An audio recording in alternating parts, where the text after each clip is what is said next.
All right, earnings season. You know what it's like, right?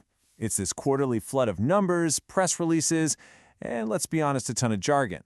But if you look closely, underneath all that noise, there are these really powerful signals about where the economy is really headed.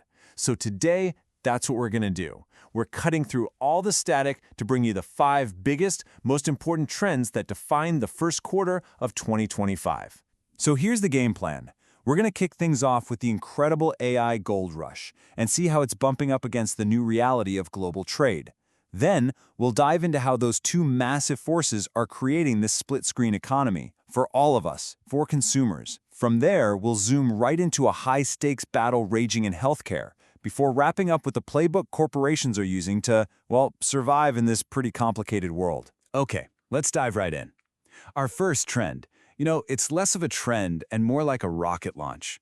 I'm talking about the race to build the actual, physical foundation of the AI revolution. And honestly, there's no better way to capture the sheer energy of this moment than this quote from NVIDIA CEO Jensen Huang. The demand for AI isn't just growing, it's accelerating. It's hitting a turbocharge. And that is forcing the biggest companies in the world to spend, and spend in a huge way. And when I say spend big, the scale is just staggering. Just look at this number. $75 billion. That is Google's planned capital expenditure for this year. For 1 year. It's a colossal all-in bet on servers and data centers, all to power their AI ambitions. Well, that kind of spending creates this massive ripple effect, right?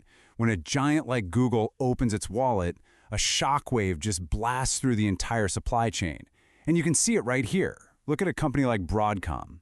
Their revenue just surged 25% year over year. And it's pretty much all fueled by this insatiable demand for AI components. And this is not just an isolated thing. This is a coordinated, sector-wide arms race. You've got Oracle building these absolutely massive GPU clusters. You've got Cisco blowing past its AI order targets way ahead of schedule. Then there's TSMC cranking up chip production because demand is so strong. And Meta? They're already seeing their AI tools used by nearly 1 billion people. Everyone is building, buying, and deploying at a furious pace. But while the digital world of AI feels kind of boundless, the physical world is actually seeing new walls go up. And that brings us to our second big trend, this challenging new reality of global trade. This quote here from the CEO of medical device giant Abbott, it's just so telling. The entire mindset has shifted. Companies aren't looking at tariffs as some temporary political thing anymore. Nope. They see them as a permanent feature of the business landscape that they have to manage for the long haul. And this isn't just one industry's problem. This concern is absolutely everywhere. You can see it across all these different sectors. You've got JP Morgan noting its clients are shifting to a much shorter-term focus. GE Aerospace is building more conservatism into its financial guidance. Cisco is actively modeling how tariffs are going to impact them. This is a top-of-mind issue for basically everyone. So the crucial point, the big takeaway here is this. Companies are fundamentally changing how they operate. You hear it from Eli Lilly's leadership, who said they decided years ago to move away from just pure efficiency and start building for resilience.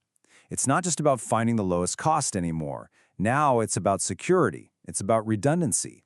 And just like Abbott's CEO said, it's about getting your manufacturing as close as you possibly can to your customers. Okay, so these massive global forces, all this AI innovation on one side, all this trade friction on the other, they're having a very real impact on household budgets. And that leads us straight to our third trend, a stark and growing divide in how we as consumers are behaving. I mean, you really can't get a clearer snapshot of the U.S. economy than this statement from the CEO of McDonald's. It's not one story out there, it's two. High-income folks are still spending, but low-income consumers, they're pulling back sharply. And, as he pointed out, that pressure's now starting to creep up into middle-income families too. And you can see this split so clearly in the data. On one side, you have Bank of America reporting that the account balances for their high-income clients are up a healthy 5%. But then on the other side, you hear executives from companies like McDonald's, all the way to PPG, talking about how low and middle-income families are really getting weighed down by the cumulative hit of inflation. So let's drill down into one of the most dynamic sectors right now, healthcare, because this is where all these forces, Innovation, global supply chains, consumer costs are all colliding in a huge battle for a multi-billion-dollar market. So the war for the obesity drug market is really playing out in 3 acts. Act 1, companies like Eli Lilly and Novo Nordisk create these absolute breakthrough medications. Act 2, they launch an all-out war for market share, for doctors, for patients. But Act 3, that's the trickiest. That's where they have to face the powerful gatekeepers, the pharmacy benefit managers, or PBMs, who ultimately decide which drugs get covered. You can just feel the tension in this quote from Lilly's CEO. So a major PBM decided to exclusively cover their competitor's drug, and he's basically questioning a decision that limits choices for patients and for doctors.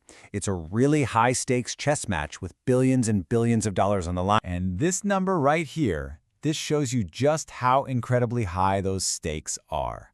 This is the year-over-year sales growth in Danish kroners for Novo Nordisk's obesity care division. 67%. That is an explosive, category-defining level of growth, and it explains exactly why the fight for every single prescription is so intense. Okay, so we've seen a technology boom, rising trade walls, a divided consumer, and just fierce industry competition. So how are corporate leaders actually responding to all this? Well, that brings us to our final trend, the modern corporate survival playbook. In this kind of environment, companies are basically spreading their bets. On one hand, you see massive share buybacks from names like Walmart and Exxon to get cash back to shareholders. You see dividend hikes from Oracle and Chevron.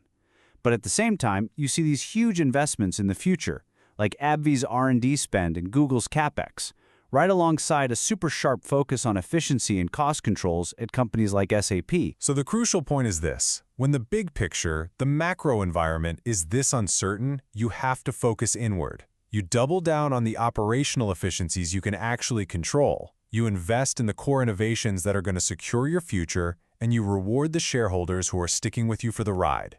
It's a really pragmatic, resilient strategy for some very turbulent times. And all of this leaves us with this final, really critical question. We are watching these powerful, often contradictory forces pull the global economy in completely different directions.